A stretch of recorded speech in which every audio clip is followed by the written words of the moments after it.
Greetings, my fellow financial advisors. My name is Vlad Zhirinovsky. I'm the president and CEO of Kraner. We specialize in succession and continuity planning for financial advisors. In the past 15 years since Kraner was established, we have successfully gone through 15 acquisitions, succession plans, mergers, and unfortunately, to share with all of you, 60% were as a result of some sort of health-related issue. So having said that, there are plenty of other deals that we've looked at that fell apart for various reasons, whether, you know, the retiring advisor decided to do something else, misstatement of the value of the company or the quality of clientele, just you name it. Nevertheless, having shared this with you, continuity planning is incredibly important piece. And let me just share a couple pieces of data with you. Right now we have 322,000 registered financial professionals in the industry. We know, according to Cerulli and Associates data, that 40% will be retiring out of the business within the next 3 to 5 years. Compile that with natural attrition of advisors retiring and just leaving for various reasons, which is another 39,000. We're talking about half of our peers will be out of the business within the next 5 years. So let me repeat that again. Half of our peers will be out of the business within the next 5 years. Now, for those of you that might not be entirely ready and you still think to yourself 2 to 3 years out, 2 to 3 years out, think about how fast 2024 went by, right? We had an incredible stock market rally. We had presidential election. There was definitely a ton of turmoil all around. And you can agree 2024 went by really, really quick. Well, let me add this one caveat. COVID happened 5 years ago now. 5 years ago. And that time just absolutely flew by. So with us today is my newfound friend and esteemed colleague, Scott Leake from FP Transitions, which is the largest exchange for financial advisors that provides consulting services, whether you want to evaluate your practice, you'd like to create succession or continuity plan, whether you need legal advice, whether you just need natural coaching of what to do, how do you take the next step in life. Scott is the head of business development, and I'm going to turn this presentation over to him right now. Go ahead, Scott. Welcome. Thanks, Vlad. Appreciate you having me today. So I'm going to get my screen sharing going here, and we'll go through a great presentation today on valuation, continuity, and succession planning. So hopefully you can see my screen there. Perfect. All right. Yes. All right. So like Vlad said, my name is Scott Leake. I run business development for FP Transitions. I've got my CFP designation, which I got in 2009, and last year got my Certified Exit Planning Advisor designation as well. So those have definitely come in handy in the line of work that I've been doing for now 25 years that I've been providing consulting to independent financial advisors. So, and I joined FP Transitions 4 years ago, and as Vlad said, we're the leading provider of M&A consulting in financial services. We only work in this industry. We'll do over 1,000 valuations again this year for, I think, the 17th year in a row. We'll do about 125 M&A transactions and help hundreds of advisors establish continuity and succession plans, as well as provide them with benchmarking data on their practices to help make data-informed business decisions to improve the value of the business, improve the profitability, scale, capacity, whatever it is they're looking to do. We'll help other advisors structure or restructure their businesses to help them get to that next level. Maybe get them out of a revenue-centric model and into an equity-centric model and redo compensation. So a lot of different services we provide. We've got about 70 employees. Half of us are based in our headquarters in Lake Oswego, just outside of Portland, Oregon. I myself I'm in Omaha, Nebraska, of all places. And really the purpose of what we want to cover today are just understanding what are some of the fundamentals of these key topics. Why is it important to get a valuation of your business, and what does that entail? How do you maybe benchmark it and understand, what can the data about your business tell you as to how to properly run it to maximize its value? Maybe you're looking to do acquisitions yourself and you need to know, how do I build the scale and capacity to be able to absorb a practice into my own, or how do I, build this practice to eventually exit and get maximum value out of it? And so what are some of the key pieces of knowledge you need? What are some of the tools and resources you need? So we're going to cover all that today. And feel free, drop questions in the chat throughout. Vlad, we'll keep an eye on those and interrupt me as possible. I don't like lecturing the whole time. I got two parents who were retired teachers, so I've had enough lecturing in my lifetime. I don't want to do it to you either. So if it's much interactive as we can make this, the better. So one of the first things I want everyone to think about here is this idea of allow yourself this mindset shift. Your business is most likely the largest asset you own. It is probably the greatest part of your net worth today. And it is okay to optimize that, to want to maximize the value of that, to think about yourself. I'm not telling you not to think about your clients, but think about yourself too, and spend some time, as they say, working on the business, not just in the business. And think about this as a business. I think a lot of people set out thinking, this is going to be a good job, good career, this is a good profession. Not many advisors sought out to become a financial advisor for the sake of being a business owner. Usually it was just like, this is going to be a good job for me to have. And so we've seen this industry grow. We're seeing PE money come into this industry and really, drive up valuations, and M&A activities driving up valuations. And you've got more and more banks wanting to lend to advisors in this space, and they realize how safe of an investment it is for them to lend to these types of businesses, because you have very long-standing, sticky client relationships, and your revenue is more predictable than it is for, let's say, a manufacturing company that historically has had an easier time getting lending. So it's okay to have this ownership mentality. So that's just kind of step one of just allow yourself to think of your business as a business. You might have kind of accidentally became a business owner. But now's the time to look at it and move forward with some intentionality. And one of the first steps to do that is to mark the value of your business, know what it's worth. And one of the easiest things to do is to get a valuation. Certainly that's something that FP Transitions can do, but there's other companies out there that do that. We just happen to be very specifically in our industry and only work with independent advisors. We don't work with CPA firms or law firms or manufacturing companies. We only work with independent advisors. So we do have that area of expertise, but there are plenty of other organizations that do it too. And valuations are generally not that onerous to get completed, and they don't have to be expensive. I know some investment banking firms will charge upwards of $30,000-$40,000 for a valuation, but you can get that for a fraction of the cost if you know where to look. So what are some of the things that you need to know about getting a valuation done? Number one is that there are multiple approaches to doing valuations. If we were talking manufacturing companies, an asset-based approach to valuation might make a lot of sense. We're talking about measuring the value of the factory, of the machines, of the widgets that are being produced, and the raw materials that are being used to do so.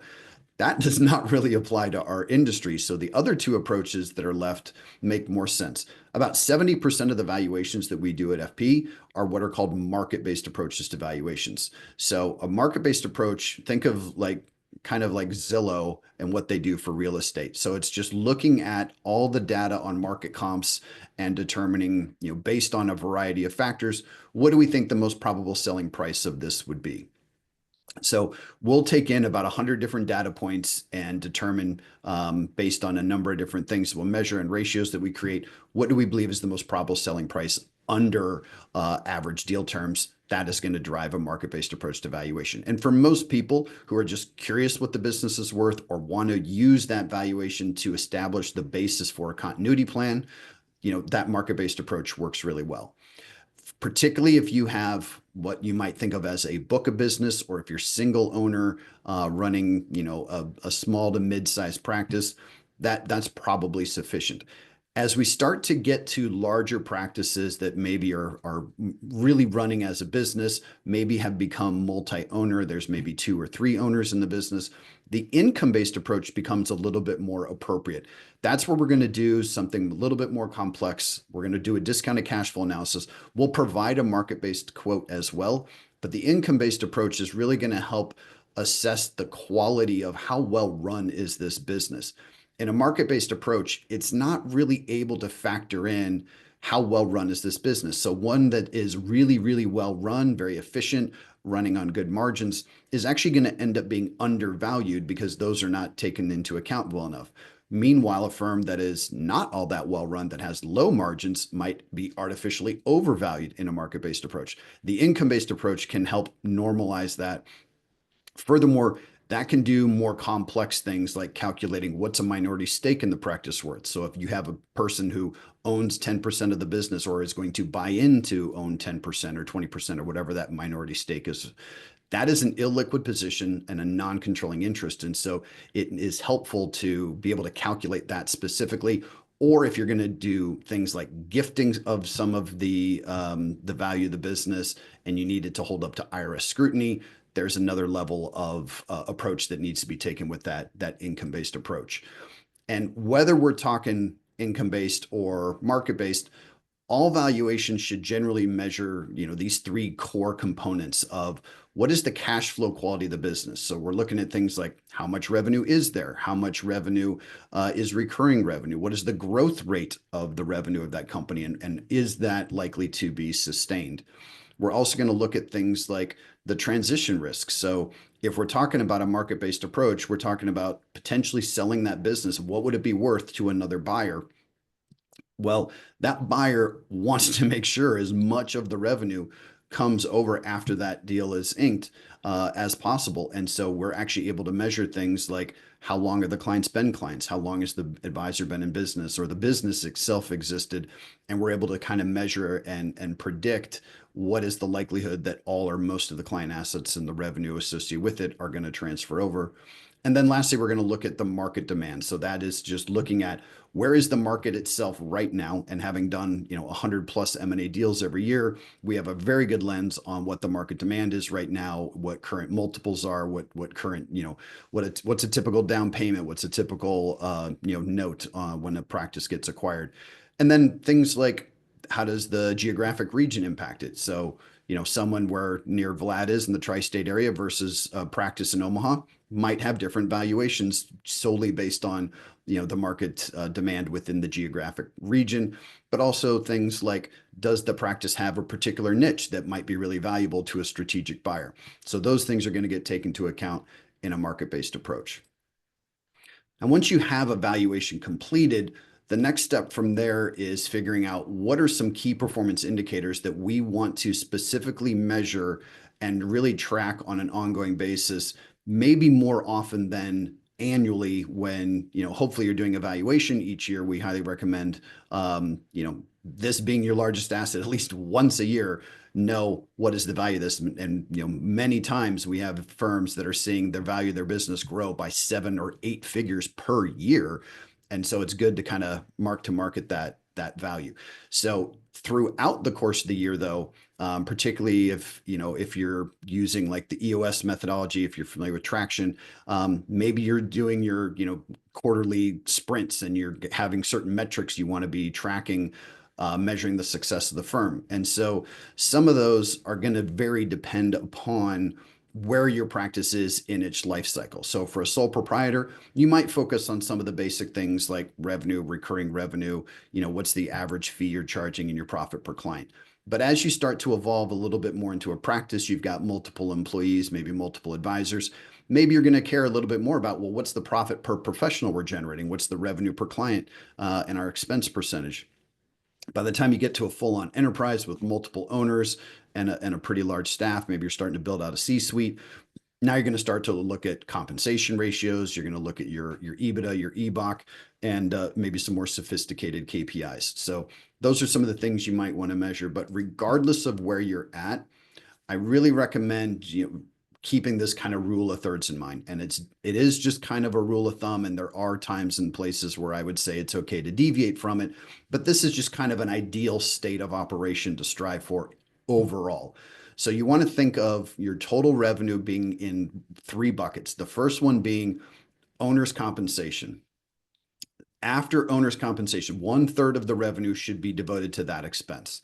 The next is going to be all other forms of overhead. So your administrative staff, your marketing, your technology, your rent, all of those other costs fall into the overhead. That leaves 1/3 of your revenue for profits. That is kind of an ideal sweet spot for profitability. Now, you can be a little bit lower, a little bit higher, and that's great. There is such a thing as having too high a profit margins. And when you're looking at, EBITDA, and people, ask, or you read in the press about EBITDA multiples and how some firms might be getting 10 or 20 times EBITDA. Well, that's one of the most easy to manipulate numbers, that make it a little bit difficult to use multiples, and that's why a hard valuation is more appropriate. But on the low end, you want to be careful too that your profitability is not falling below, let's say, 20%, particularly if you have minority investors in your business. If you've got, a junior advisor that has bought into the business, they most likely had to take out a loan in order to buy that 10 or 20% stake in the first place. They're using those profit distributions to be able to pay off that note.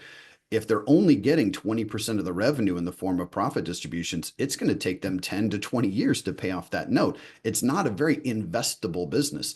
So around that 1/3 profit, you really have a good investable business.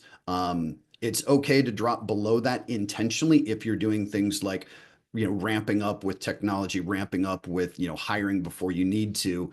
And so you are dipping into those profits a little bit to build some scale, and that's okay. But just know that the goal is, in a year or 2 years, you're back at that, 1/3 ratio. And like I said, doing this annually is a really good idea, tracking your success over time, and then adjusting, as new things come up. As you make shifts in your strategic plans for your business, you might want to start tracking different metrics in 2025 than you tracked in 2024, for example. And these are all ways to help prepare for growth. And I want you to be thinking of, your business is going to move in one of two directions. There's really two priorities you can have, and either you're planning to grow the business or you're planning for your eventual exit. Generally speaking, everyone can fall in one of those two buckets. And even if you're planning to grow, you should still be thinking about, well, what is the ultimate exit strategy for the business? It's never too early to think about that. Just like the best thing your clients can do is come in, as soon as they possibly can. I'm sure everyone here has had the situation where you have, a 60-year-old client walk in and say, I want to retire by the time I'm 65. It's like, well, we've got a lot less options to work with at this point in time. There's only so much you can save in 5 years. There's only so much in expenses you can cut in 5 years. If you had walked into my door at 45, we would have had a lot more options and made it much, much easier to achieve your goals.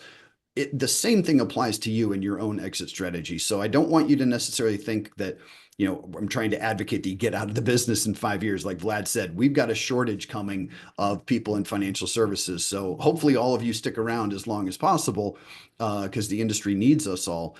But you do need to plan for what is that eventual exit. And the sooner you start planning for it, the more options you have for having an optimal exit strategy. Scott, may I actually Yeah, jump in? please do. We had a couple of questions that came in that would be Yeah. appropriate for this exact moment. So Okay. Tom is asking, how far in advance should I start planning my succession to avoid a disruption for my clients? Great question. We generally recommend, no later than either age 50 or 20 years before you want to retire. That would be ideal. Certainly, if you do it 10 years in advance, maybe even 5 years in advance, it can be done. I had a client, I was telling Vlad about this one the other day. I had a client call me up. This was about a year ago. Her name was Carol. And Carol said, Scott, I'm finally ready to implement my succession plan. And I said, great. Tell me more. And she said, well, I want to be like retired out and fully bought out by my junior advisor by the time I'm taking my RMDs. And I'm like, Carol, didn't you just turn 70? And she said, yeah. And I'm like, well, that doesn't give us a whole lot of time to execute on this. And furthermore, your business, the last valuation we did, is worth $6 million. Do you really think your 35-year-old successor can pay you $6 million for the next 2.5 years? I just don't think this is a real viable strategy. So if that is a goal you want to have, particularly if you want to do internal succession, that needs a good 10, 20-year runway. And it's always okay to, have that plan, but I recommend still have kind of a plan B of, well, what if things don't work out with my junior advisor, that successor that's going to buy in? We even recommend for most people that if you're going to do internal succession, for every founder of the business, or what we call a G1, generation one, you should have two G2s. And then when you're thinking about those G3s that are going to be the next ones up, you should even have three of those for every founder. Now, that might be more of a G2 problem to solve than for the founder to solve, but you don't want to necessarily have all your eggs in one basket, because about 2/3 of all internal succession plans don't go exactly according to plan. Not to say that they're failures, but they don't necessarily go according to plan. So again, the sooner you can start planning for it, the more options you have, the more flexibility you have, the more off ramps you might be able to have if things don't go exactly according to plan. I wanted to share a personal story where um, I was we were friends. He was a much more seasoned financial advisor, and we were part of the same broker dealer. We saw each other 2 weeks prior to him having a major stroke that resulted in him just being completely incapacitated, completely. And the conversation was around this, around succession planning. He was 78 years old, and he was as healthy as you can be at 78. And the conversation went that, okay, when we come back from our respective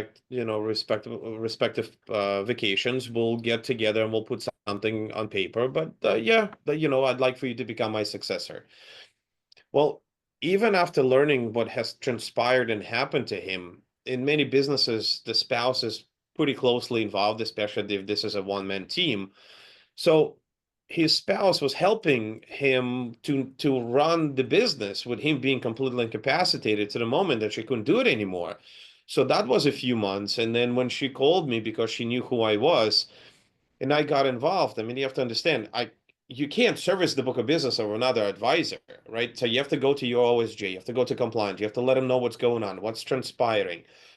It's a whole dynamic, and even after she finally realized that he probably is not coming back to run the business, that he's probably not going to get well after this unfortunate life event, we were at this for about 6 months, right? So this is where, exactly to Scott's point, having a plan in place to, if this happens, then this is how we're going to execute certain things.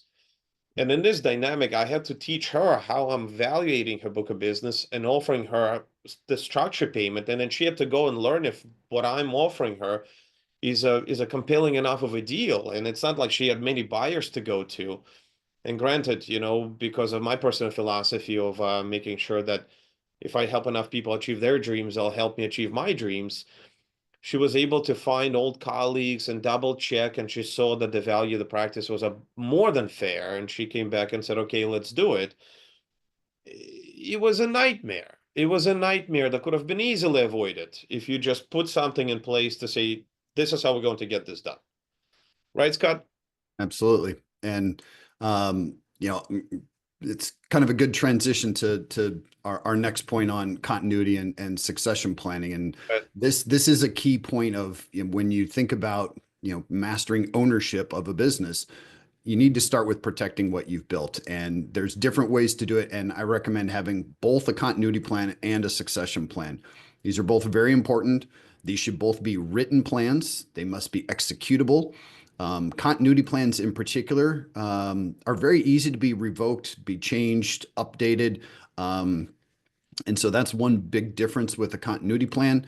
But both of these also really help to have expertise in both the design and implementation.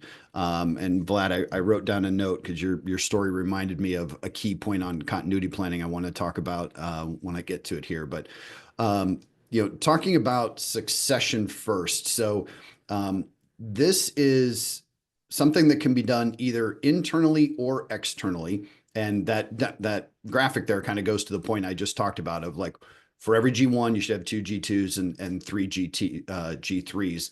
Again, G2s can be the ones to work on finding the G3s. But if you're going to do this, we recommend roughly about a 15-year gap between the generations. So if you're a 60-year-old founder, you should have 45-year-old G2s on average and about 30-year-old G3s. And that's a good kind of spacing to make sure that the business is sustainable, enduring long term. If you want this to be, a 50 to 100-year-old company, that's the structure you're going to need to look for. And so having a good succession plan is going to make sure that you've got all the important structural elements that are going to be able to help support the growth of the company, the profitability of the company, and having that equity pathway in place for those G2s and those G3s is going to be vital to help you attract and retain and reward those next generation owners. Vlad mentioned those kind of alarming statistics about where this industry is heading, the amount of shortfall that we're going to have of people that are capable of providing good financial advice is going to make G2s and G3s much more difficult to attract and retain. I had a practice that we helped sell recently that was in a small town in Iowa. Shortly after COVID, everything really changed, and they lost their two key operational people to a company in New York that was willing to pay them to work virtually, pay them New York wages, and the small town Iowa firm couldn't compete with that. And so they ended up having to sell the business because they lost two vital employees that they did not have equity pathways in place for. They did not have proper compensation structure for. They ended up losing them. And without their support, the two owners couldn't maintain the business themselves anymore. So they had to sell it. So thinking about having this plan in place, communicating it to those G2s is really important if you want to build a multi-generational enduring business that, again, is going to last for decades. It's hard to do, but it definitely can be done.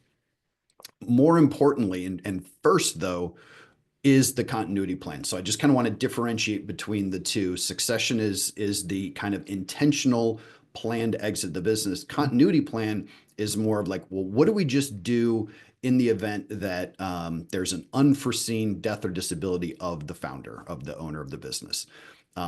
In my mind, this is something that should be required by some compliance attorneys' interpretation of regulations. It is required, but certainly this is a good best practice. If there's one thing you take away from today, I really hope that if you do not have a written continuity plan in place, that you prioritize that for this year. Just like you might have your clients, make sure that their beneficiary forms are constantly updated. This is the beneficiary form for your business. I mean, can you imagine submitting an IRA application for one of your clients and not having them fill out the beneficiary section? Like, you just wouldn't do it. And so I'm asking each of you, if you don't have one in place, please make this a priority. And so what you're going to do is make sure that you have something that says, in the event of my sudden death or disability, this is what's going to happen to the business. And there's a lot of stakeholders that this is really important to. You are protecting your clients and making sure that their service is uninterrupted and they don't have to go out and find another advisor or deal with the fact that, their plans, their portfolios are not unattended to in the event of some sudden event happening to you. So it's about protecting the clients and doing what's right for them, putting them first, protecting your team. If you've got any employees, like, who's going to be able to write the paychecks, next Friday if you suddenly pass away or become incapacitated, and then protecting your family with the value that you've built in this business that now is at all-time highs valuation wise. Don't let that value slip away. Be able to provide that back to your family with a written plan. And there's a lot of components of this that make this not necessarily the easiest thing to do on your own, and that's why I recommend If you've got a broker dealer, they might be able to help you with a basic agreement, but it really helps to bring in someone with legal expertise. Company like FP Transitions, where we've got a dozen attorneys and paralegals on staff, this is something we do day in and day out. And there's a good example of this that I can tell you about, where I had a client one time who, much like Vlad's friend who had the stroke, we had a situation where somebody who unfortunately came to us after the event happened, not before. We didn't draft their continuity plan. They did have a plan in place, but it wasn't very well written. They had an instance where the founder had a event that I would say, caused permanent disability, but the founder did not agree that he was disabled. So he wanted to keep working, but the G2 is looking at the situation. His partner is looking at this and going, you are costing this business money. You are not able to do what you used to be able to do. You're not able to perform to the standards that this company holds itself out to for clients. They ended up having to go to court to determine what to do with this, because their plan didn't adequately define what is disability. And so that is something that is really important, to have these things written in a very clear way. There's no ambiguity that whether it's death, whether it's disability, precisely what's going to happen. And the plans we draft go so far as to spell out, what is the down payment going to be to that person or their estate? What is the note going to be? How long is it going to last? How often are payments? What's the tax structure? Like, all of those things should be negotiated and in writing before a triggering event happens. Not the most fun thing to do, just like your clients don't like going out and having to get term life insurance, but sometimes that's the appropriate recommendation for them. Now, there's kind of a spectrum for continuity planning, and obviously least protected is having no plan in place. Step slightly better is having a verbal agreement. Hopefully you're doing so with someone who's, upstanding person and will do the right thing when an event happens. But not having that in writing is still pretty dangerous. I had a situation where we had a 51-year-old G1 and a 38-year-old junior advisor that was the continuity plan. They had a verbal agreement. It was not in writing. The G1 had an aneurysm and passed away in the night one day. And then the widow went to the 38-year-old and said, hey, all right, buy us out. You guys had an agreement. And he said, well, but the value of the business isn't what it was when Michael was still alive. And so I'm not paying you that price, but I will pay you. And they ended up, again, having kind of a legal battle over it. And what he ended up doing was going across the street, starting a new RIA, called it Acme Advisors, and called out all those clients. And they came over, and there was nothing to stop him from doing that. And the widow didn't get anything. So having a verbal agreement can work, but certainly not as safe as a written plan. A practice emergency plan could be a good one. Your broker dealer might have one if you're working with a broker dealer, where they just agree like they're going to buy the business if anything happens to you. We've got some clients that just say, hey, my executor will contact you the moment they can tell you that I passed away. You guys try to find a buyer on the open market as quickly as we can. Generally speaking, particularly if there's a guardian who's able to kind of oversee the clients in the business for a temporary period of time, that can work okay and still preserve a fair amount of the assets. Better off, though, I would say, try to find another advisor in the industry that you trust, that you can put a written agreement in place with, that can step in rather than the emergency plan. So that continuity plan that's written, unfortunately, less than 50% of advisors have a written plan. I'm kind of evangelical about this. If you can't tell from my voice, this is a topic that's very important to me, and I really would love to see an industry where we've got 100% of our advisors with written continuity plans. The most protected plan, though, would be a succession plan. And again, whether it's internal or external, something that really spells out not just what happens in the event of death or disability, but what happens in a planned exit. What happens when that advisor wants to start this glide path to retirement, start taking Fridays off, start taking July off, and really start to kind of wind down, but not necessarily walk away. For a lot of advisors, the idea of working 40, 50, 60 hours a week and then suddenly one day dropping to zero, that's a very hard transition. I'm sure you all have seen your clients have hard transitions from working full time to working zero. A written succession plan with someone who can step in and allow you to continue to do the work you like to do with your clients, but take the load off of running the business, those business decisions, the management of the employees, compliance decisions, tech stack. all of that junk. If you can get that off your plate and work with someone else and have this glide path to retirement, that is the best, most protected plan you can have. It is the best and easiest transition for the clients because you're doing it over a long period of time. You're communicating it far in advance. You're going to actually see growth of the company most likely as well. Referrals are going to go up because clients know that your plan is in place and they're going to be protected, that their livelihood is going to extend beyond your career. So internal succession is certainly one solution. That's where we have a written plan in place where everything's written into the corporate governance document. So if you're structured as an LLC, we're going to make sure that we've got someone who is able to. Sorry, I saw that we got someone in the waiting room. Got distracted. So it's going to update your operating agreement, your member agreement, and make sure that everything that we have planned is in those documents that outline, what happens if anything happens to the G1, what happens if the G2 doesn't work out and they want to sell their shares back to the G1. All of those things should be accounted for and written in an internal succession document. External succession, though, should still be a written plan, and it might be somebody within the business. It might be somebody that could be, in a sense, a competitor, but it could just be another advisor that you recognize has the scale, the capacity, and the infrastructure to support your clients and yourself as you start to think about, how do I get some of this junk off my plate of running the business and enjoy, the next 3 years, 5 years, 10 years, however long you want to go, of just servicing your clients, doing what's best for them. So I don't want you to think of succession of just, winding down and walking away. It's not even about selling what you built. It's really about, putting yourself, your clients, your business in the best position to, have this business be sustainable, have these client relationships transition to the next person who's going to service them, give them ample time to, understand what your plan is, and transition. And most likely, particularly if you're doing a kind of an external succession plan and partnering with an organization that might be a little bit larger, they might have more services to offer your clients, and you can actually kind of upgrade what you're able to provide for your clients. They might have more centralized operations. There might be more paraplanners that you've got access to, portfolio managers you've got access to, and you can spend less time doing administrative things, more time just being in front of clients and being in front of prospects as well.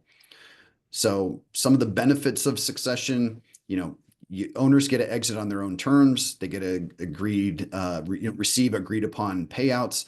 I've seen structures where it's very minimal down payment and a long-term note, and that can help drive that long-term price up. I've seen huge down payments.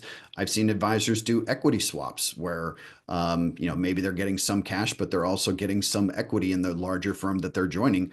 That larger firm potentially has higher multiples, so there's almost an opportunity for instant arbitrage of if you're trading at, let's call it 8 times EBITDA, and you sell to and partner with a firm that's trading at 12 times EBITDA, and you do a tax deferred exchange of some equity. Well, now you've got an opportunity that when you do retire 5 years later or 6 years later, whatever it may be, you sell those shares and you've got that instant arbitrage of increasing, selling at an increased multiple and higher valuation. So a lot of great benefits there. Certainly the succession helps transition the owner's book business and the client relationships, helps preserve those client relationships. I myself did not hire my advisor, my parents' financial advisor. I sought out an advisor about 10 years ago. Again, despite having my CFP designation, I don't want to spend my nights and weekends doing that hard work that you all do. I'd rather play with my kids. So I'm happy to outsource that to professionals like all of you. But I wasn't willing to hire my parents' advisor because I wanted an advisor that was still going to be there when I retired. And that advisor had no succession plan. I have no idea what that business was going to look like or if it was going to even exist when I was in my 50s and my 60s. So I went with an organization that was multi-generational and I knew was going to be there when I retired. And I'm probably going to have the greatest need for a lot of their services. So Succession really helps preserve client relationships, and it can help build a legacy for you beyond your retirement as well, if done right. So those are some of the key benefits. And some of the other key considerations I want you to think about too. Again, we've got this massive battle for talent that's happening in the industry right now. It's very, very competitive. So if you want to do internal succession, go for it. I think it's a good strategy. It does take more time and attention and intentionality, and it can be very lucrative. You can actually, sell little bits of the business over a 10, 20-year period, and those G2s will help boost the value of the business. They're going to help grow it, and you're going to benefit from that. But it's a lot of work to get those G2s ready and to train them how to be entrepreneurs and be partners side by side with you. But you can have control of the business for a longer period of time that way. But even with an external succession strategy, most advisors are actually kind of reaching that point with like, I don't need to have control over everything anymore. And I don't necessarily want it. But even still, finding the right partner generally means finding someone that's such a good fit that this really isn't an issue anymore. That you've got such good alignment in philosophy and culture that really doesn't become a factor anymore. Generally speaking, internal or external succession leads to growth. When I look at the data we've got from 17,000 valuations that we've done, the average single owner firm over the last 5 years grew net new assets by 9.2%. The average multi-owner firm grew net new assets by 21.2%. So significant difference in growth. And particularly if you're going to do internal succession, who really cares about growing a company's revenue? Someone that has a massive load of debt that they had to take out in order to buy into the business in the first place. The best way for them to pay that debt off faster is to bring in more revenue and try to increase those profit distributions.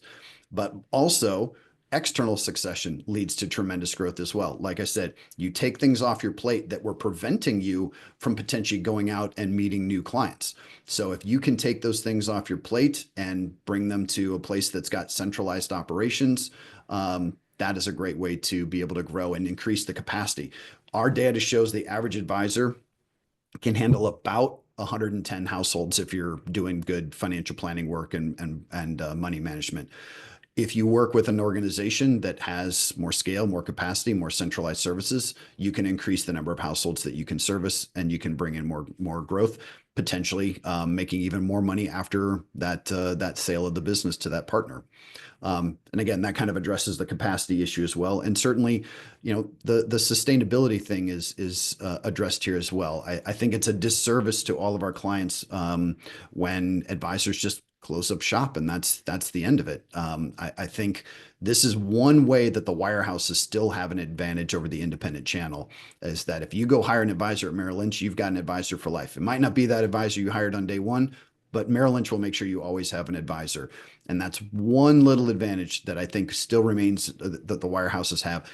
I'd really like to see this industry of the independent space focus more on sustainability. And that's why organizations like FP exist, trying to be good stewards of the industry and make sure that we're talking about succession, we're talking about continuity and educating advisors, that this is an important thing to do for consumers who have found and over time are learning more and more. And we're seeing the data showing that more and more consumers are going towards independent advisors than the wirehouses. We're seeing that shift in the consumer mindset, but we've got to build more sustainable businesses to do that. And it requires this intentionality, planning far in advance.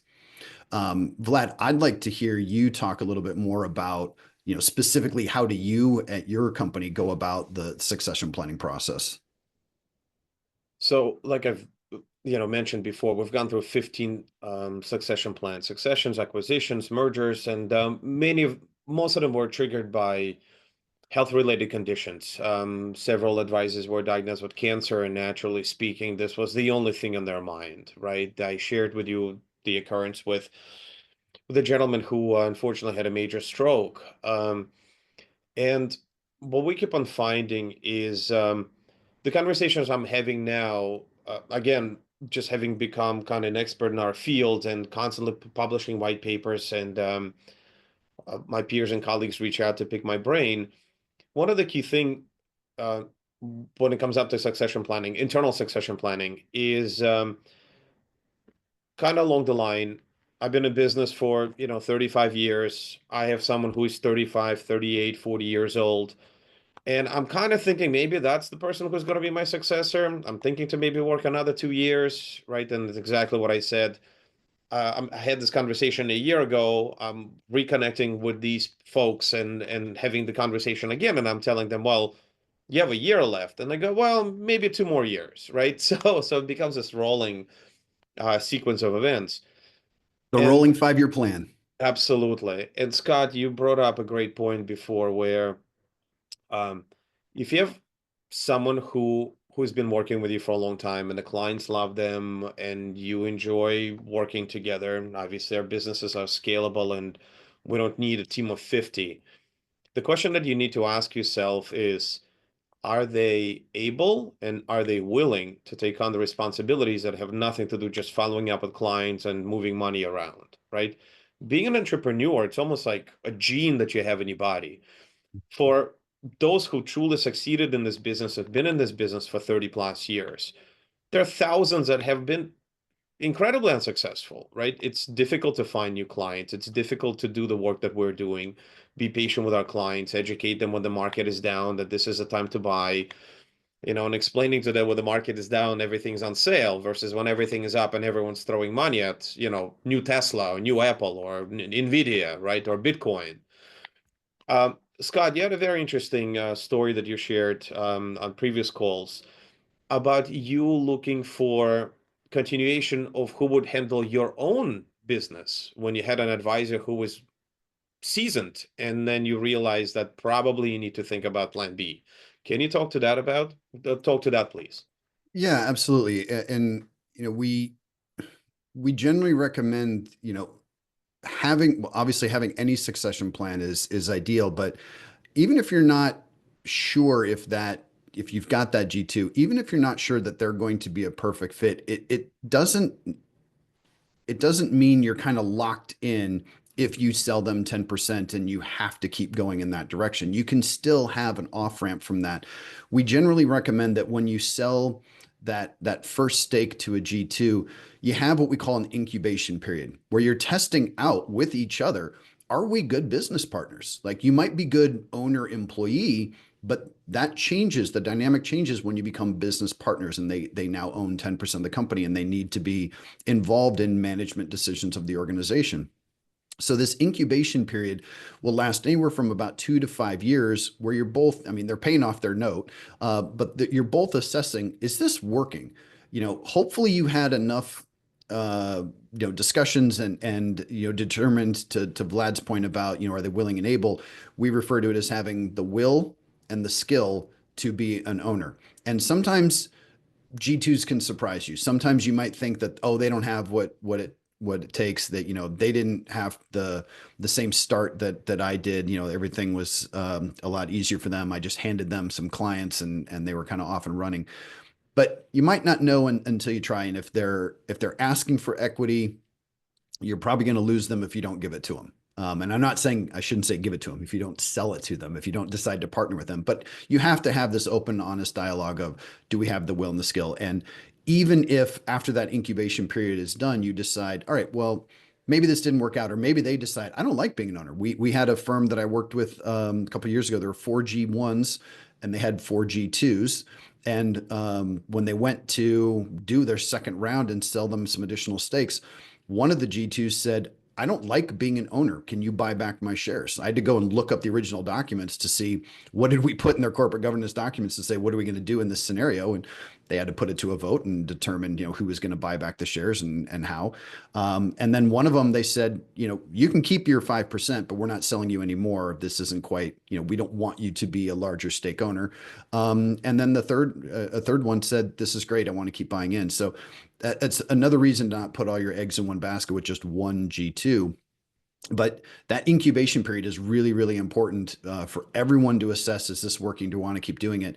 And that firm, they still haven't, finished their transition. My guess is that company is going to sell to an external advisory firm as well, that those G2s that firm has gotten to be so valuable. It's worth more than $10 million. Those G2s are not going to be able to buy it out. They took too long to get this process started.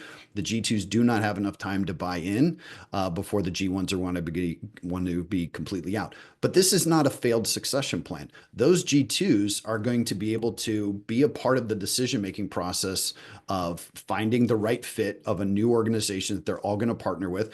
They might have, they are almost certainly going to have opportunities there because everyone wants that next generation talent. So I've seen plenty of M&A activity where the acquisition, the revenue and the clients is almost secondary to the talent grab that they're getting from these organizations. So even if it's not going to work out with the G2, you tried an internal succession plan, they still win when you find that right external partner. They might get cashed out. They might get an equity swap in that organization. They might become managing directors in a larger company that has more career paths for them and more opportunities for them to do things that are a better fit for their skill set than where they were going in this smaller organization. So it's okay to try internal succession, but again, have that kind of plan B ready to go if it doesn't work out. Very well said. And we have a bunch of more questions. We'll get to them in a moment.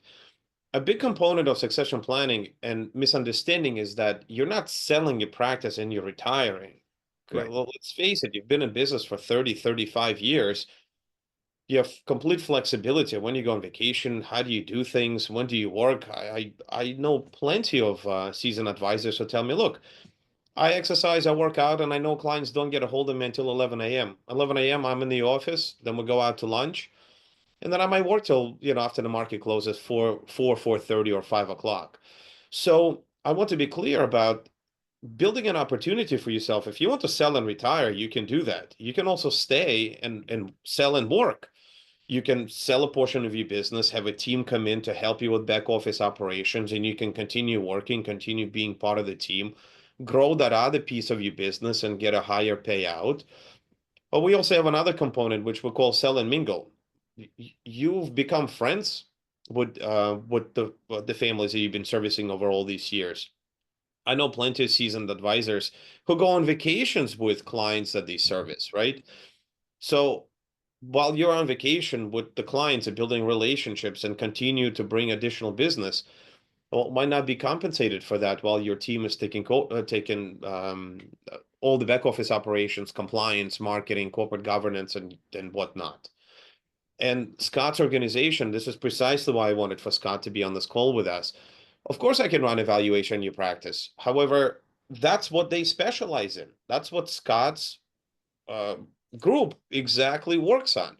They'll help you to value your practice. They'll tell you what is being reasonable, unreasonable, and they'll also help both sides. They'll help you as a seller and the buyer, or a successor, and then whoever's going to possibly take over as your continuity in your continuity plan.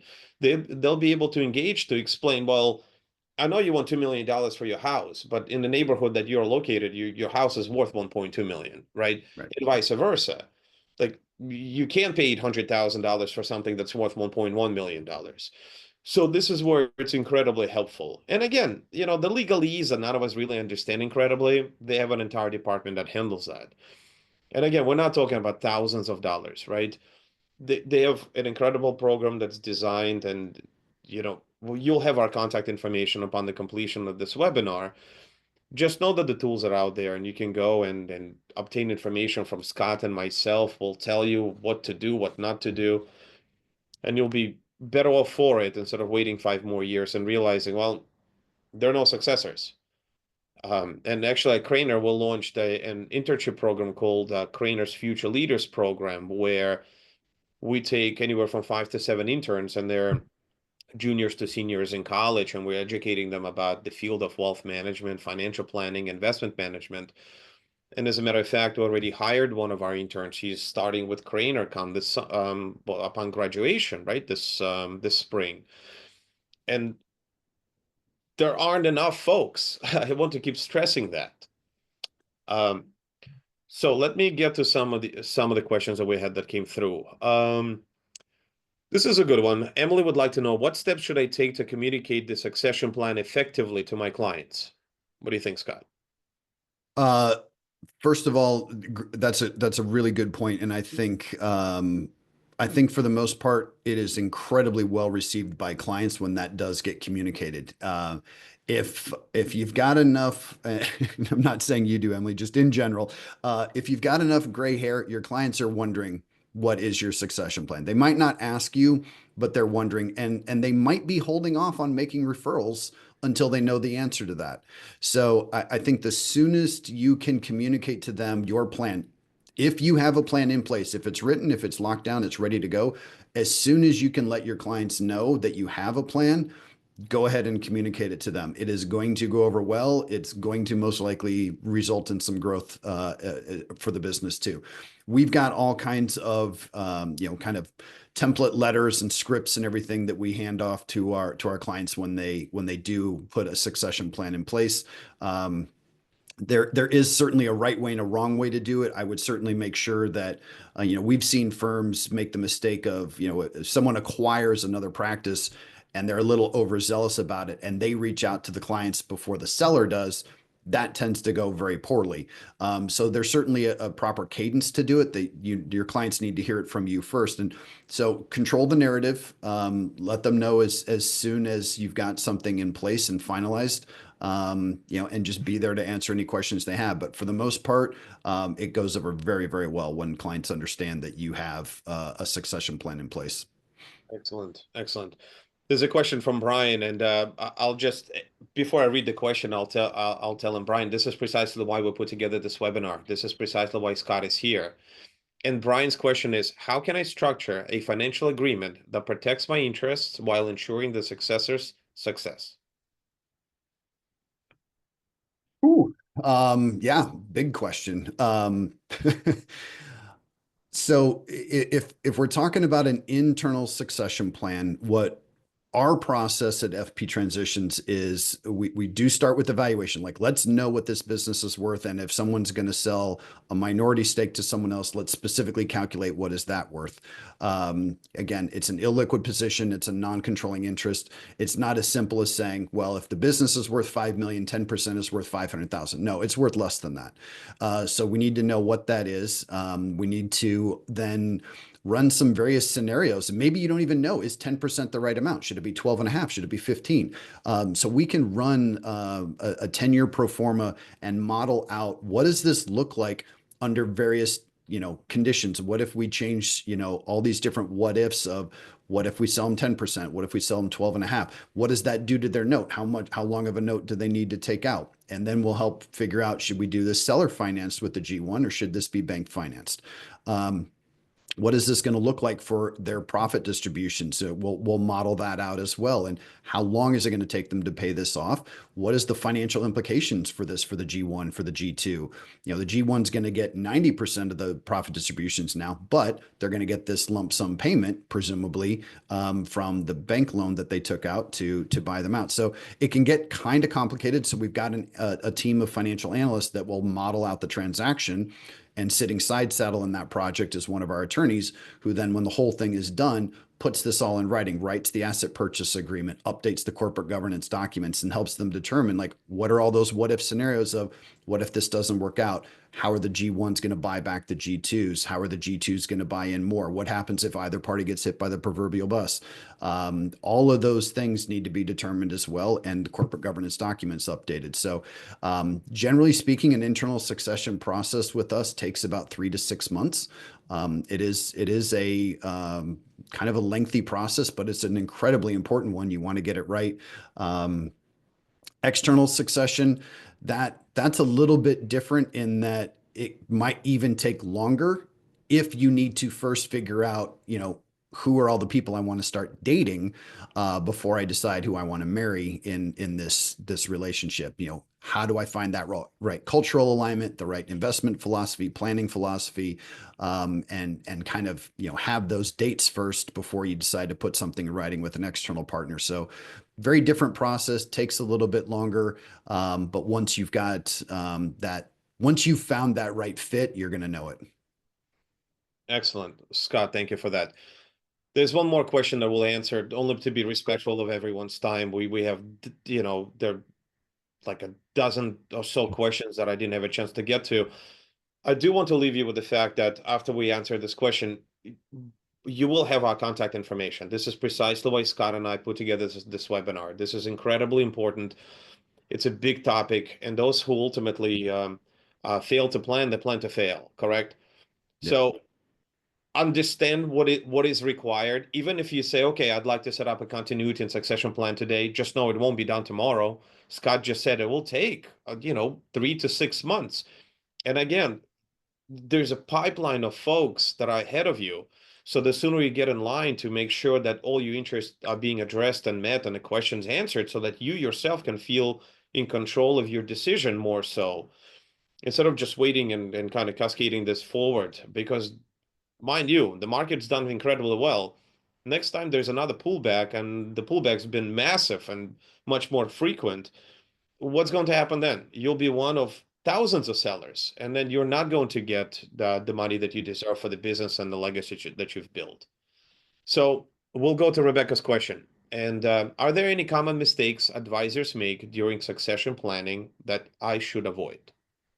Good Yes. one. Oh, common mistakes. Well, obviously, like Vlad said, I mean, failing to plan is planning to fail. So just doing the plan and starting to think about it and taking action on it is the best step you can do.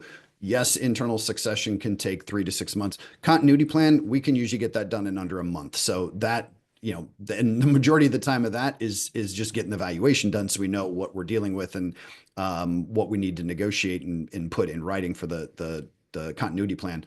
Um, I would say some of the biggest mistakes is putting too many eggs in one basket of just having one successor.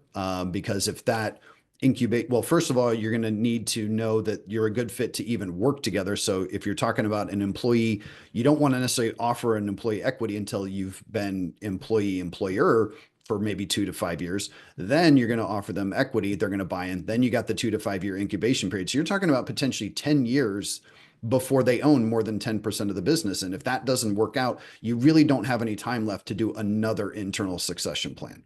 So at least having a team of successors of at least two is one of the things that I don't see enough firms do. Not to say that it's going to fail if you have just one person, but your odds of success are lower. And so I would say not having multiple successors, not having a team of successors is one of the bigger initial mistakes. And then just not properly structuring it, not having proper documentation, and I've seen too many people use their local attorneys, which, no offense to anyone here who happens to have their JD, but one of the things that's unique about our organization is our attorneys have the dual expertise of we only work in financial services and we know M&A. And so for anyone else, it's difficult to find a local attorney that has that dual expertise, and they're most likely going to overlook something. And if you overlook something and you try to shave off a couple of bucks and putting this together, and something goes wrong, you are paying tens of thousands of dollars in court costs to rectify the problems of not having it structured properly the first time. I Right on. And I'd like to add one more caveat to this. Having been in business as I've been in business for over 20 years, and I'm in my mid 40s, right? So for those who've been in business for over 30, 35 years, the quality of life that you've designed for yourself, it's very visible, right? Your children, in-laws, your son and daughter-in-laws clearly see the lifestyle that you're enjoying. They think it's easy, and clearly it's not. We've been in a situation where we were introduced to an advisor in his early 70s who was naturally done. He wanted to sell the business. He wanted to wind down within the next 6 to 9 months and be done. Ran valuation on his practice, agreed on the price, got a legal team, drafted an agreement, and he said, "Listen, I'm going away with my family on a family getaway for 2 weeks. I'll come back and we'll sign and kind of get going in Q4." So he comes back and has a change of heart, and he said that his daughter approached him and telling him that, "Look, you've done well for yourself. We see that you're not exactly sweating, every single day or bleeding from your eyes. Well, instead of selling it to somebody outside the family, why don't you have my husband take over the practice? He's a bright man. He knows how to do it. And mind you, the son-in-law was in a completely different field. Like he was unrelated to financial services as much as financial planning is related to, biotech industry. So, and he himself agreed with us, kind of, it is odd and weird and probably not a good strategy, but he said, I can't say no to my daughter. And he decided that he will take his son-in-law and train him, educate him, and make him his successor. And this is exactly what Scott said. We're talking about kind of dedicating someone from the financial services industry to be a successor. And here is somebody from a completely different field, right?